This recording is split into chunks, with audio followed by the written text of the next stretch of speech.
Good afternoon to everyone from the U.S. Department of State's Africa Regional Media Hub. I would like to welcome our participants from across the continent and thank all of you for taking part in this discussion. Today, we are very pleased to have with us Commander of U.S. Army Southern European Task Force, Africa, U.S. Army Major General Andrew Rohling. And joining him will be Major General Chikunka Harrison Soko, Land Forces Commander, Republic of Malawi.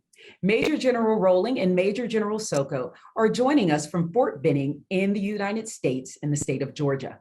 We will begin today's call with opening remarks from Major General Rohling and Major General Soko. Then we will turn to your questions. We will try to get to as many of them as we can during the time that we have allotted.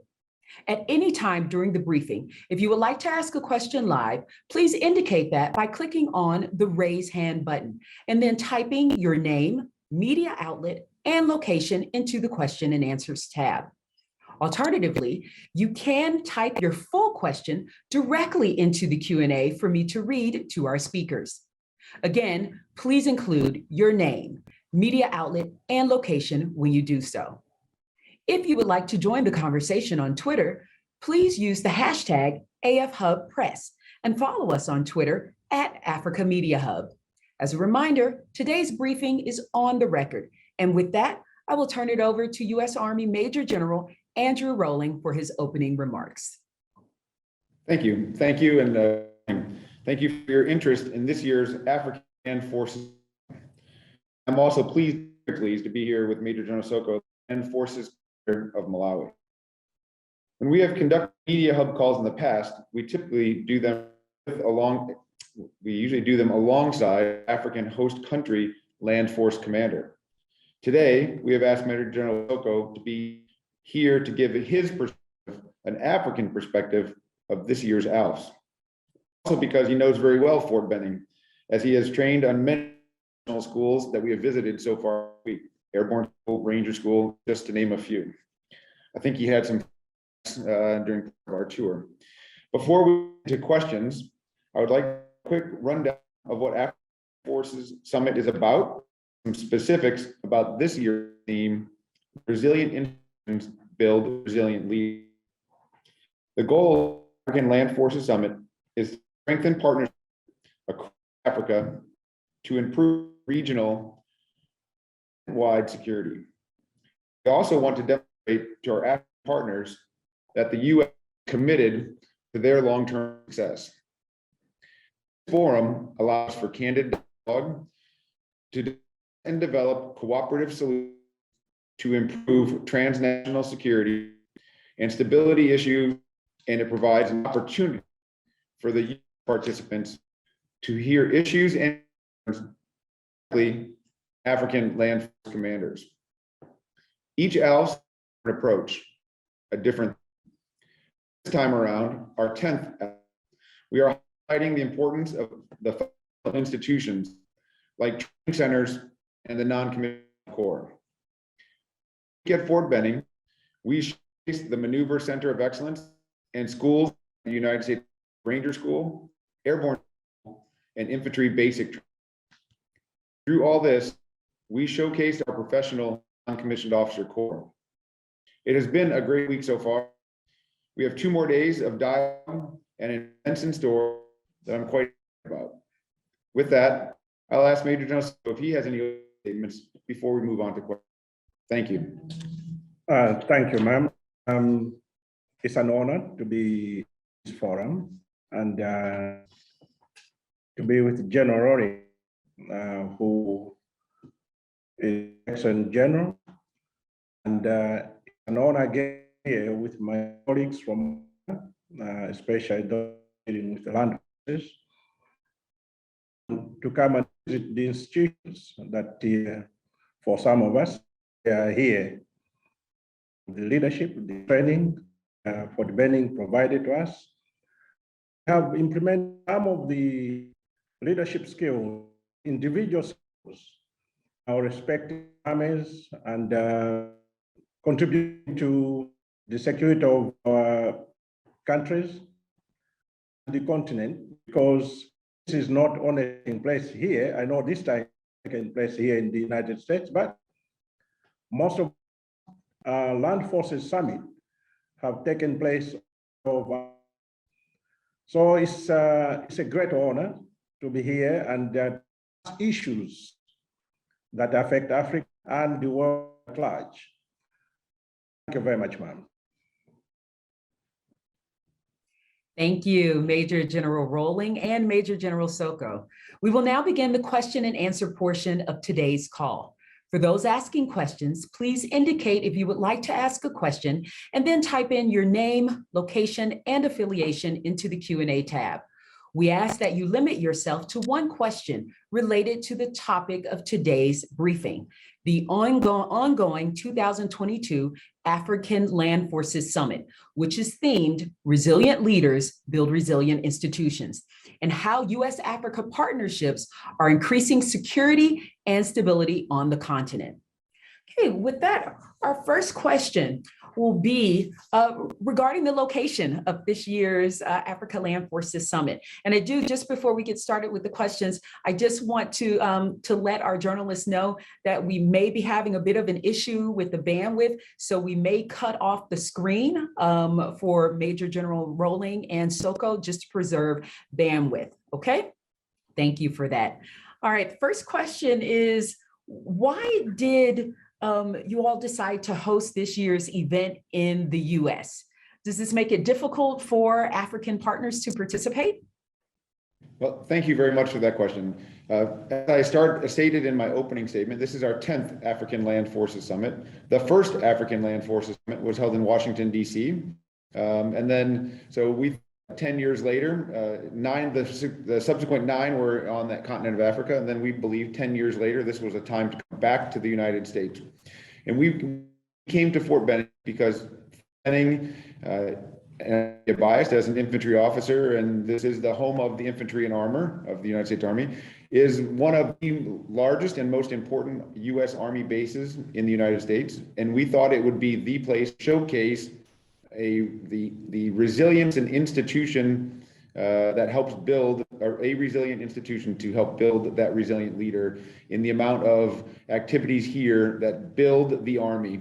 And we thought it would be good to showcase a way, the American way, that we train and build leaders, not only in their tactical tasks, but in the ethos of the United States Army, the values and the discipline that is a hallmark of my Army. Thank you. Thank you, ma'am. You see, we are here at Fort Benning. For me, it's not new, but for some of the generals who have never been here, I think they have seen the soldiers coming in for training, straight for recruitment, that is, and then they have seen the progressive courses, both for non-commissioned officers and for the officers.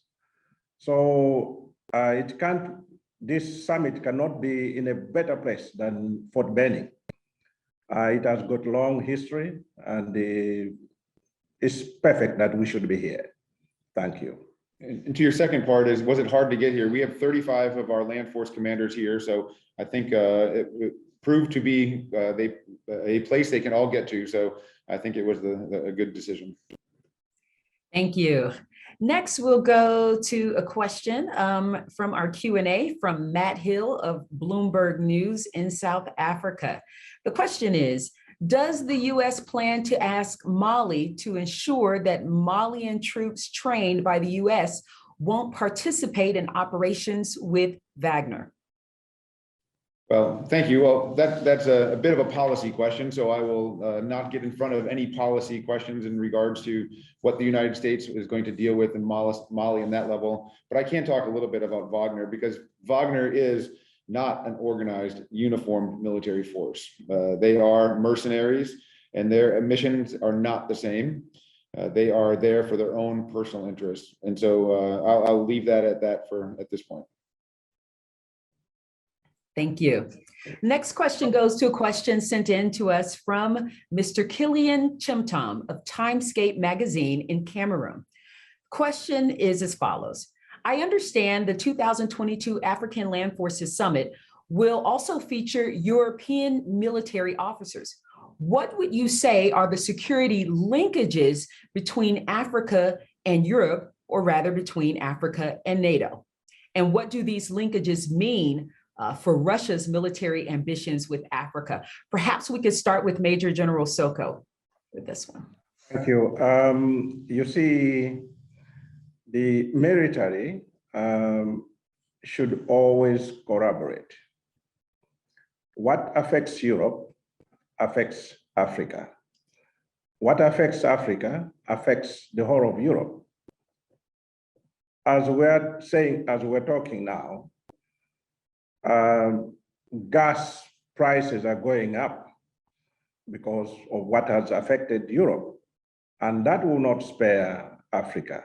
Africa will be affected too. So it's important that we come together and discuss the issues of global peace. And it's exactly what we're doing at the moment. Thank you. Yes, thank you, General Soko. If you'd have asked me this question 2 years ago, and in fact, I think if we'd have gone back, I might have answered a similar question before, I would have said the following, and it remains true today. If I would have asked our Southern NATO allies where their largest security threat is, they would have not talked as much about activities in regards to Russia. They would have said that the security threat that emanates from the Sahel and Africa is one of their largest concerns, specifically in Spain, France, Italy, Greece, those that are bounded by the Mediterranean on the north and with Africa and the Mediterranean on the south. So for a long time, the security concerns of Africa has been a concern of our European allies. So despite what's happening in the Ukraine, our European allies have a vested concern and interest in Africa, and they're here as part of our allies and part of our partnership across Africa to help further security and stability in Africa. So despite current events, it remains, the security stability of Africa remains as important to our European allies today as it did before. Thank you. Next, we'll go live and we will go to Pearl Matibe. Pearl, please state your outlet and your question briefly.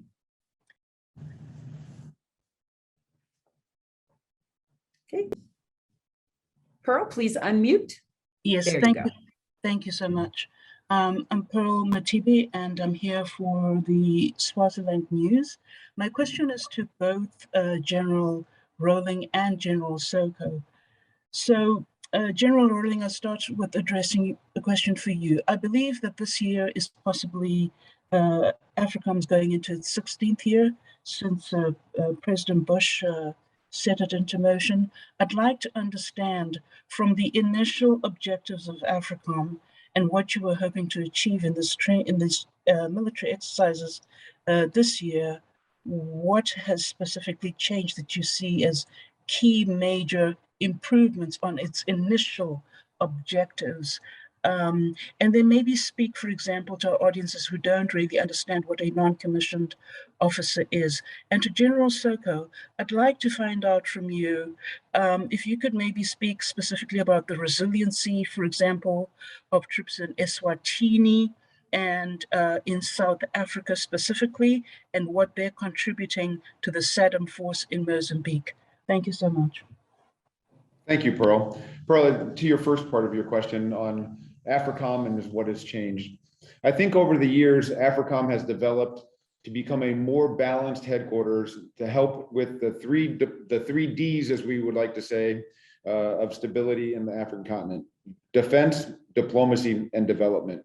And I think over the years, AFRICOM has changed and fine-tuned to be a better partner in the defense and help other agencies such as state and private sector with the diplomacy and development. And so that, I think, has been probably the largest change you've seen over Africa or AFRICOM over the last several years, is how we have balanced diplomacy with defense, with development, and I think that we're doing quite well at it.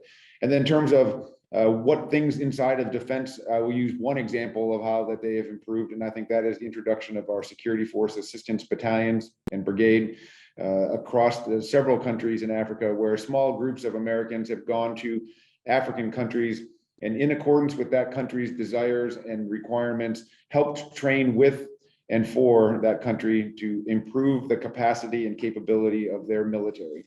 So that's one example, I think, of how AFRICOM has evolved, and I'll turn it over to General Soko for the second part of that question. Thank you very much for the question.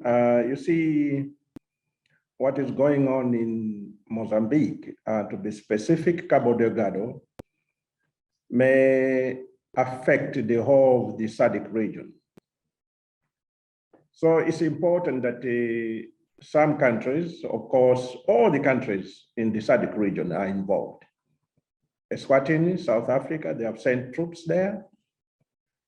We are simply saying what affects Mozambique affects the whole of SADC, because the spillover will be refugees maybe coming to Tanzania, coming to Malawi, or even Zambia, or any other country in the southern part of Africa. So we say what affects one country affects the whole of SADC region. Thank you. Thank you. We're going to kind of stay on that topic, General Soko, so get ready. The next question is from Ms. Rebecca Chimjeka of the Times Group in Malawi. Her question is, Malawi has seen an influx of refugees from Mozambique and other parts of the African continent. This is posing a security threat to the country. What is the US government, so for you, Major Rohling, and then the Malawian Defense Force doing as some refugees are coming in bad faith? You see, we cannot stop refugees from coming to Malawi if indeed in their countries they're facing persecution. So, but Malawi, we just need to look out for those who come with sinister activities. Let's say they would want to come to Malawi and organize themselves for illegal activities. Then the Malawi Defense Force is on top of that, because that becomes a threat now to our country. Let's say some who come for drugs, some who come to be agents of human trafficking. Then we are on top of that, and we indeed act, and we have acted. But we cannot stop completely the refugees flowing to Malawi, because again, we'll be stepping on human rights. We can only manage them. Thank you. And in terms of from the US side, we will have and will continue to work with our regional partners and bilaterally to increase the security, stability, the capacity and the capability of those partners to help reduce the conditions and the environment that makes the refugees want to move from their home country to help resolve some of that problems. Thank you. Next, we'll go live. We will go to Nick Turse of Vice News out of the UK. Mr. Turse, you may ask your question. Good morning. Thanks to you both for taking the time to talk today. You both spoke about US partnerships in terms of leadership and building resilient institutions.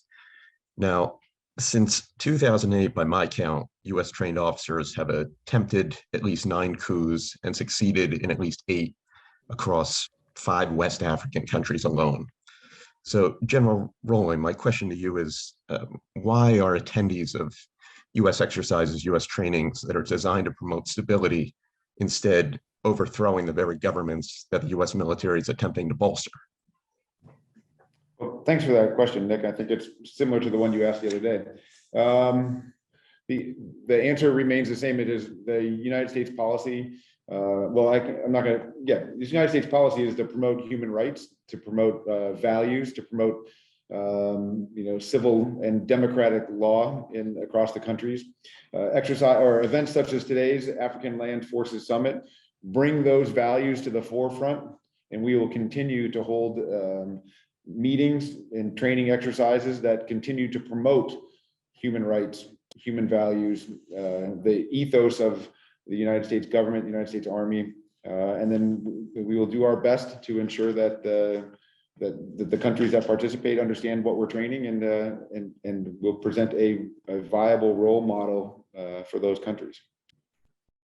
General Soko, do you have anything to add to that? Before you do, let me just remind our journalists, if you would like to ask a question live, please use the raise hand button. General Soko.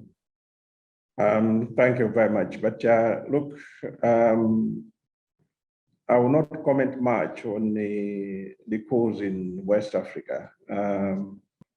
For us in the SADC region, we respect our constitutions, and we go by what is in the constitution. So we are comfortable in southern part of Africa. I will not say much on West Africa. Thank you. Next, we'll go to a question in the chat. Let's see. I'm sorry. Some people have just put their names and not their question. Okay, this question comes from Lennon. Lennon, you did not identify which media outlet you're from.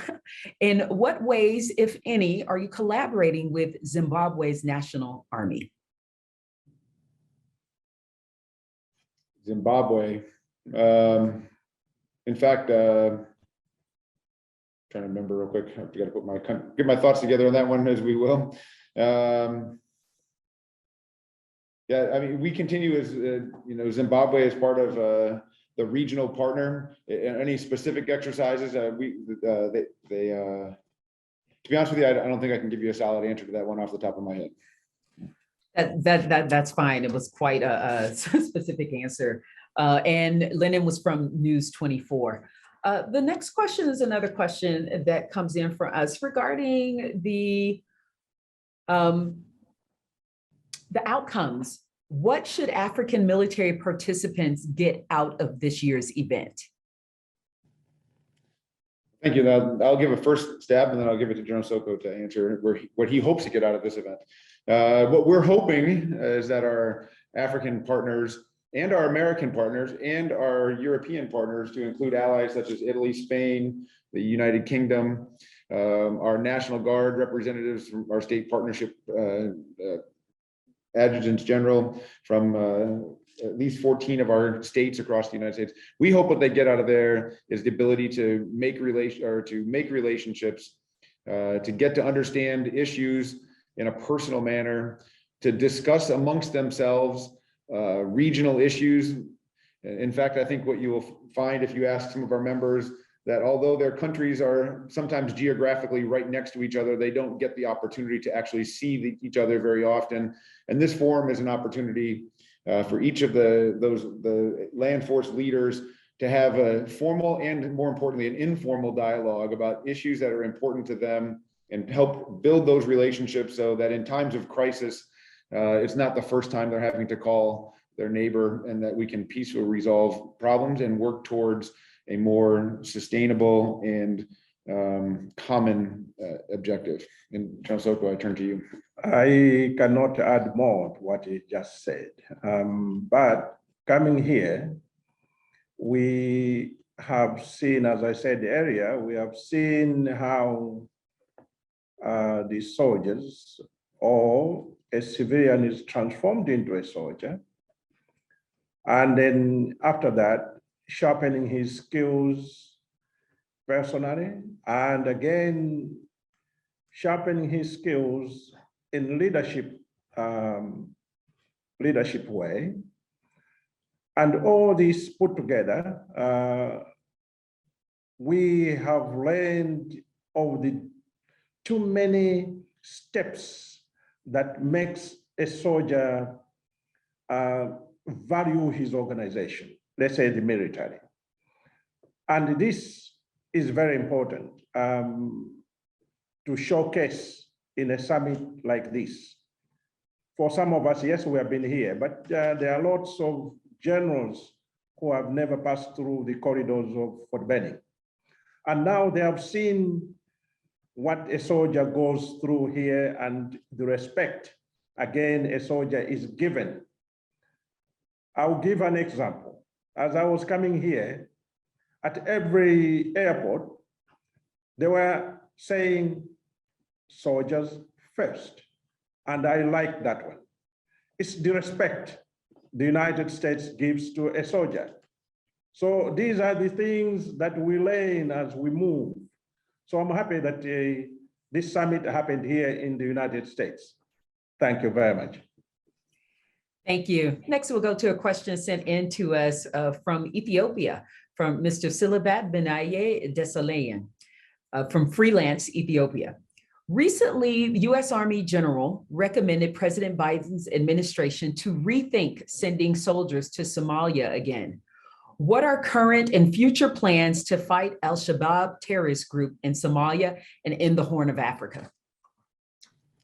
Well, thank you for that question. What I would refer you to, though, is 2 weeks ago, General Townsend, who I think is the general that you're speaking of in this question, testified before the United States Senate and was asked a similar question. And I will only recap his answer, which was he has given his recommendations to his civilian leadership.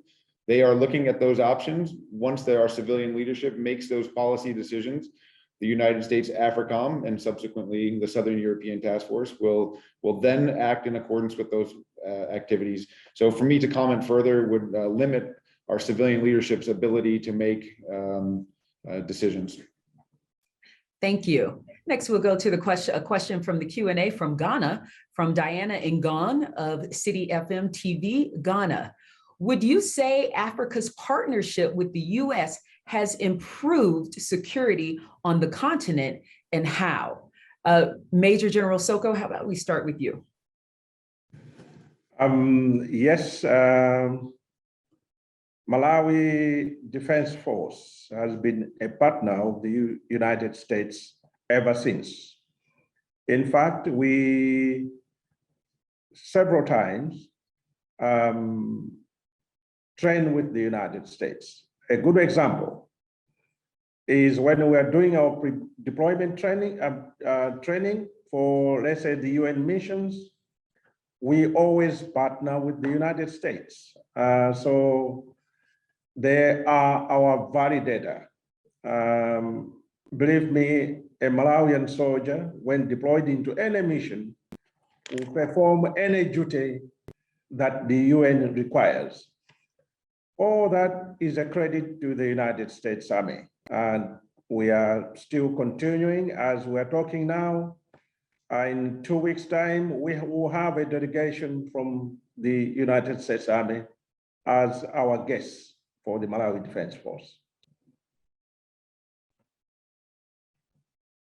Thank you. General Rohling, did you want to add about the partnership increasing security on the continent? I think training through allies and partners is how we achieve our shared security objectives. We pursue our campaign objectives in close cooperation with our allies and partners, and our relationships enable us to coordinate our actions to enhance interoperability and share the cost and risk to achieve our mutual security goals. So, and I think the rest, General Soko answered quite well. Thank you. Next, we'll go to a question in our Q&A from Nigeria.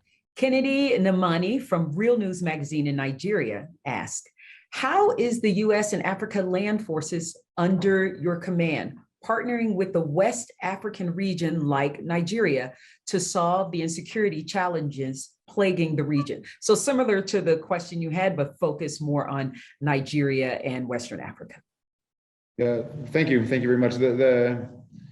I think that the rapid expansion of Sahel-based VEOs outside of Mali and Burkina Faso calls for a stronger international action. And so the AFRICOM and Southern European Task Force are key in that activity. So I would highlight one area where we are, and that is with our security force assistance battalions and where they are across West Africa. Specifically, right now, we have a strong SFAB commit in Ghana, and that's beginning over months, and I think across there. Had discussion during this the land force commander from Nigeria, and looking at ways that we can expand the security force assistance capabilities in Nigeria to help promote regional peace and stability. So events like this, African Land Forces Summit, allow us to have that dialogue and look for future opportunities in Nigeria and the Sahel writ large. This year, there was also a focus to share on during Women's History Month, and we understand that General Ida Boris spoke. What was the purpose of that event, and what value do you think it adds to the African Land Forces Summit? I'll a quick statement, then I'll ask General Soko how he received it. So as you know, this is the United States Army's focus on Women's History Month. So having General Boris give her thoughts as a female general officer and a female soldier, before she was an officer, she was a private soldier. Her views of how it has been over the years to be a woman in the United States Army, and the value that women have given and remain vital to our success as an Army. So her talk on Tuesday night was a way to show our African partners that value, and how that we in the United States value women in the military and all they have accomplished over the course of the years. Thank you for the question. I met General Boris yesterday, and I congratulated her. She's a fine general. She's somebody I would invite to come to Malawi and speak to our soldiers, not only females, but all the soldiers, on the participation of women. These days, okay, Malawi has had female soldiers since the year 2000, but we are progressing very well. And what she does is quite inspirational. And really, I'll ask the general here if these type of role models could be traveling the world, because inspire lots of women in the military. And it's in fact, she would tell them that there is no limit to what a lady can achieve. It is all in the mind. It's all in the mind. So congratulations to the general. And she's doing very well. She's doing very well. Thank you very much.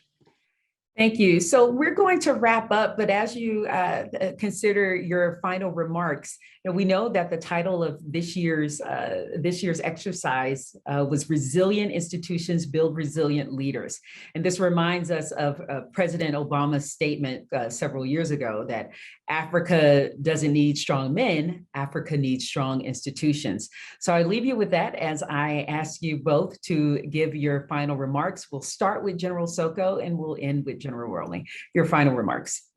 Thank you very much. Summit, but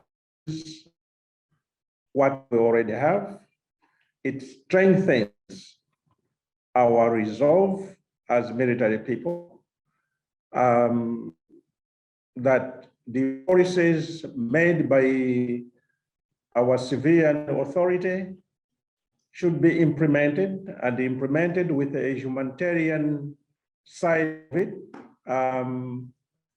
because they say each and every role the military plays, there's a human face to it. So this one here, training we are going through is just to make sure that we do our job perfectly well. And this forum, we shared lots of things that pertains to the soldiering in our world today. Thank you very much. Thank you, General. So thank you, ladies and gentlemen, for participating this morning. Thank you for taking the time to learn a little bit more about African Land Forces Summit. Thank you to the African Media for setting up this event. And thank you, General Soko, for joining me on this call. The African Land Forces Summit, the most important partnership event that we do at the Southern European Task Force Africa. And this year, once again, the African Land Forces Summit brought together land force chiefs from across Africa to have a constructive dialogue about security issues, project a shared vision that we can all work towards. We talked about building resilient institutions and showed our partners what we know to be great examples. Again, thank each and every one of you, and I wish you the best for the rest of the day. That concludes today's briefing. I would like to thank the commander of U.S. Army Southern European Task Force Africa, U.S. Army Major General Andrew Rohling, and Major General Kakunka Harrison Soko, Land Forces Commander, Republic of Malawi, for speaking to us today. And thank all of our journalists for participating. If you have any questions about today's briefing, you may contact the Africa Regional Media Hub at africamediahub@state.gov. Thank you.